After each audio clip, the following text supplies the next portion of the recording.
prices for groceries emerge from tough negotiations between farmers and large buyers. But very often, farmers feel taken advantage of by the food industry and retailers, claiming they're forced to undersell their products. That's why the EU Commission has made proposals to strengthen their bargaining power. This includes the enforcement of the Unfair Trading Practices Directive, which was adopted 5 years ago, but still not fully implemented. Among those practices are late payments, short-notice cancellations of perishable products, and unilateral contract changes, as well as commercial retaliation by the buyer. The initiative aims to reward hardworking farmers fairly. It was claims of unfairness which led to huge farmers' protests across Europe last year. But do day-to-day grocery shoppers think they have a fair point? Gli agricoltori dovrebbero essere più sollecitati, avere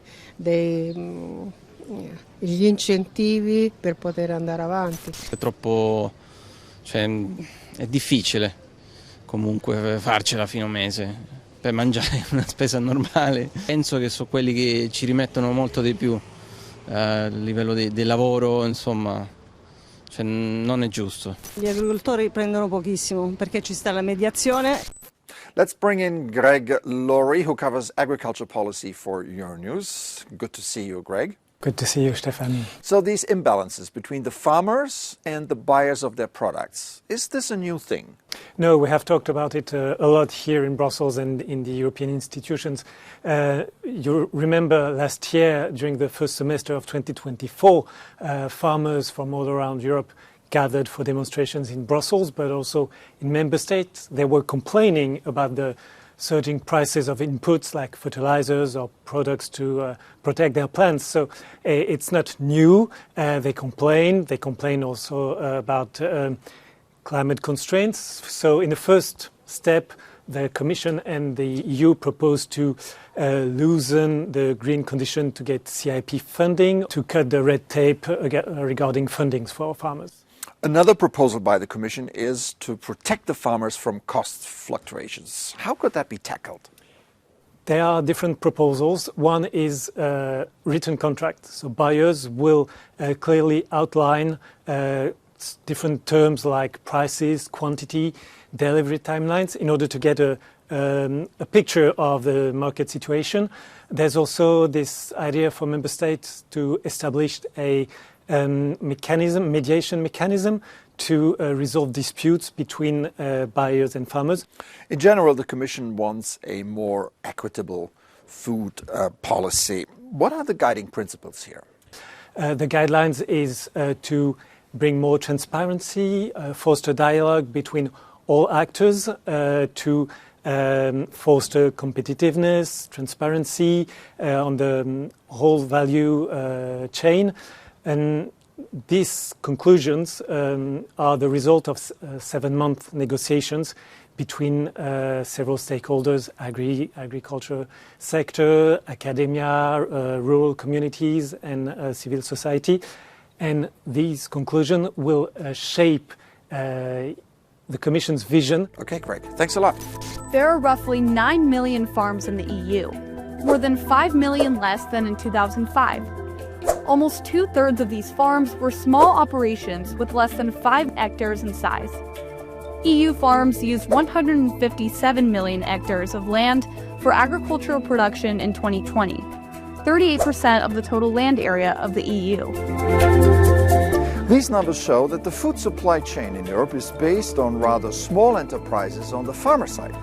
By contrast, there are a few large companies acting, dominating the market as buyers. So, how does that imbalance shape a small farmer's life?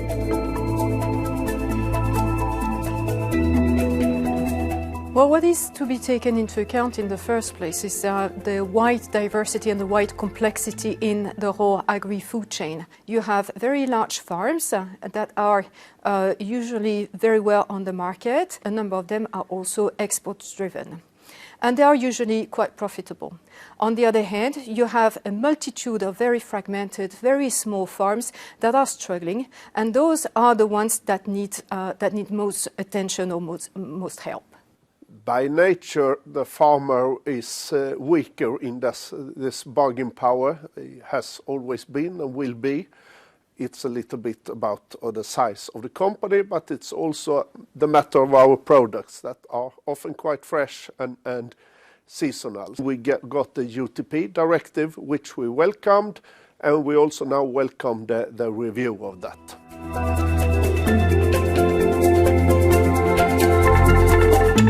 A lot of attention has been placed on unfair trading practices legislations. But one needs to understand that those laws, they state in contracts what a farmer and a buyer can agree and what they cannot. What we should say is that those laws are not a silver bullet. You really need to look at the whole agri-food ecosystem and strengthening the players in that ecosystem in the first place. It's not only justified, it's necessary. One way of strengthening the farmer in the food chain is by working in cooperatives or in producer organizations. And we are very much looking forward to the continued work of these proposals that have come from the Commission now. Retailers in particular, they want to have their shelves full for consumers to come and visit them, and they want to have choice, and they want to have good prices. And for that, you need to have well-functioning supply chains. When conflicts occur, then you have mechanisms for the state or the government to intervene, but these systems should be there and used only in a last resort. Between when the conflict is too bad. I think it's important that there are some sort of ombudsman or some organization that can mediate this. We also see that different countries have adopted this legislation in different ways. There's also a problem, so I think it's important that the whole Europe take a responsibility for that. A major concern of European farmers is that their margins have been eroded by surging prices of inputs, such as fertilizers and plant protection products, that ultimately increase their production costs. Whether the latest initiative from Brussels helps them attain a stronger position within the food supply chain remains to be seen.